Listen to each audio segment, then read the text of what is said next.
அனைவருக்கும் வணக்கம். நம்ம டெய்லியும் prelims and mains point of வியூல 5 கொஸ்டின்ஸ் கரண்ட் அஃபேர்ஸ்ல இருந்து பார்க்குறோம். இன்னைக்கு என்ன கொஸ்டின்ஸ் இருக்கு அப்படின்னு சொல்லி பார்ப்போம். ஃபர்ஸ்ட் ஒன், தமிழ்நாட்டுல இருந்து யாரெல்லாம் இதுக்கு முன்னாடி ஞானபீட விருது வாங்கியிருக்காங்க அப்படிங்கிற லிஸ்ட்டை கொடுத்திருக்காங்க. சரியா? முதல்ல பாத்தீங்கன்னா எழுத்தாளர் அகிலன் அவர்களுக்கு 11வது ஞானபீட விருது 1975ஆம் ஆண்டு வழங்கப்பட்டுச்சு. அடுத்தது 38வது ஞானபீட விருது 2002ஆம் ஆண்டுல ஜெயகாந்தன் அவர்களுக்கு வழங்கப்பட்டிருக்கும். இப்ப 2026ல 60வது ஞானபீட விருது வைரமுத்து அவர்களுக்கு வழங்கப்பட்டிருக்கு. சரியா?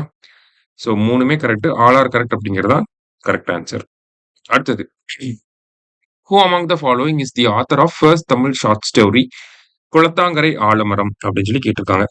சோ குளத்தாங்கரை ஆலமரம் அப்படிங்கிற இந்த முதல் தமிழ் சிறுகதையை எழுதினது யார் அப்படின்னா விவிஎஸ் ஐயர். சரியா? சோ ஆப்ஷன் ஏ அப்படிங்கிறதா கரெக்ட். அடுத்தது, 5 இஸ் ரிலேட்டட் டு பாலை லேண்ட்ஸ்கேப் அப்படின்னு சொல்லியிருக்காங்க.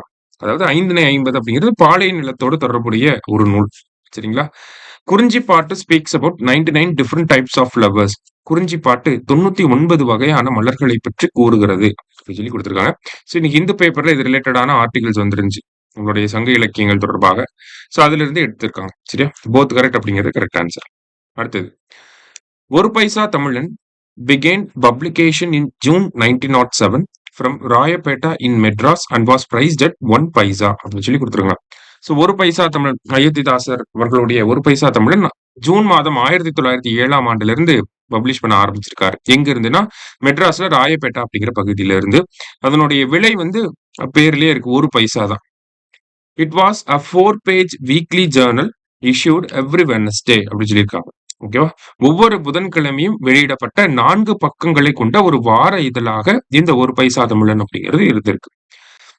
அந்த ஒரு பைசா தமிழன் அப்படிங்கிற பெயரை மாத்தி ரீநேம் பண்ணிருப்பாங்க. என்னவா ரீநேம் பண்ணிருப்பாங்கன்னா தமிழன் அப்படின்னு சொல்லி ரீநேம் பண்ணிருப்பாங்க. எப்போ அப்படின்னா 1908ஆம் ஆண்டுல.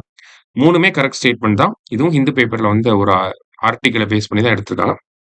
ஆல் ஆர் கரெக்ட் அப்படிங்கிறது கரெக்ட் ஆன்சர். லாஸ்டா அகைன் இதுவுமே நமக்கு ஹிந்து பேப்பர்ல வந்ததுதான். என்னன்னா போன எக்ஸாம்ல குரூப் 1ல பாத்தீங்கன்னா இந்த குறிஞ்சி, முல்லை, மருதம் நெய்தல் இங்க இருக்கக்கூடிய பறவைகளை பேஸ் பண்ணி கேட்டிருந்தாங்க. இன்னைக்கு பேப்பர்ல அந்த ஆர்டிகல்ல விலங்குகளை வச்சு கொடுத்திருந்தாங்க. சோ 5மே இங்க கரெக்ட் பேர் தான். All are correct. அப்படியே மனப்பாடம் பண்ணிக்கோங்க. அதனாலதான் கரெக்ட் பேராவே கொடுக்கறது எல்லாமே. குறிஞ்சி அப்படிங்கிறது எலிஃபண்ட், டைகர், பியர், லயன் எல்லாமே வந்துடும். முல்லை நிலத்துல டீர் அண்ட் ராபிட். மருத நிலத்துல பஃபலோ அண்ட் ஆட்டர். அடுத்தது நெய்தல் நிலத்துல ஷார்க். பாலை நிலத்துல ரெட் டாக் ஆர் டோல், ஒரு டாக் மாதிரி இருக்காது. சரிங்களா? சோ எல்லாமே கரெக்ட் தான். ஆல் ஆர் கரெக்ட் அப்படிங்கிறது தான் கரெக்ட் ஆன்சர். சரியா? இன்னைக்கு 5 கொஸ்டின்ஸ் பார்த்திருக்கோம். தேங்க்யூ.